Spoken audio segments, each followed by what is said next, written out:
2001 मध्ये या उभयतांनी ह्या शाळेमध्ये पदार्पण केलं आणि त्या काळी मसणवटीची शाळा असं ह्या शाळेला म्हटलं जायचं.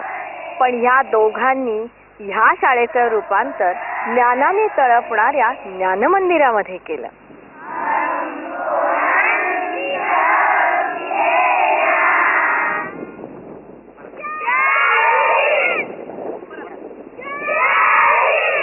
राज्यात आदर्श शाळा म्हणून गणली गेलेली, आदर्श पुरस्कार मिळाले या शाळेला. सगळे जिल्ह्याचे राज्याचे सगळे पुरस्कार मिळाले. हे कसं आहे की एक टीम वर्क आहे. याच्यामध्ये ग्रामस्थांची साथ पाहिजे, त्यांचंही प्रोत्साहन पाहिजे, त्याच्यानंतर मुलांची आम्हाला साथ पाहिजे आणि आपलेही त्यांच्यासाठी काम करायला झोकून देण्याची तयारी पाहिजे. या तिघांनी जर मिळून हे काम यशस्वीपणे केलं तर मग हे आपण सहज आता यशाचं गाठू शकतो.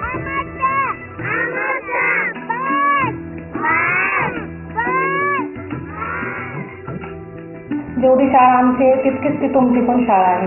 तुम्ही जबाबदारीने दररोज कुलप उघडायचे, साफसफाई करायची आणि आपल्या अभ्यासाला सुरुवात करायची.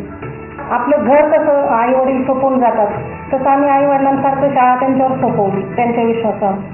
सर आणि मॅडम शाळेत आल्यानंतर शाळेच्या रोजच्या दिवसाला सुरुवात होते. या दिवसाची सुरुवात मैदानावर होते. हे मैदान सुद्धा अशा प्रकारे मुद्दाम तयार करून घेतलेले आहे की त्याच्यामध्ये छोटे छोटे दगड मुद्दाम टाकलेले आहेत. ॲक्युप्रेशर व्हावं मुलांना, हाच त्याच्या मागचा उद्देश आहे. तर परिपाठासाठी सगळी मुलं या मैदानावर जमतात. या परिपाठामध्ये निरनिराळ्या गोष्टी मुलांनी कराव्यात अशी अपेक्षा आहे, ज्यातून मुलांना संस्कार तर मिळतातच, नीतिमत्तेचे धडेही या परिपाठातून मिळतात. परिपाठाची सुरुवात होते राष्ट्रगीताने, मग प्रतिज्ञा म्हणली जाते, प्रार्थना असते, ओंकार म्हणला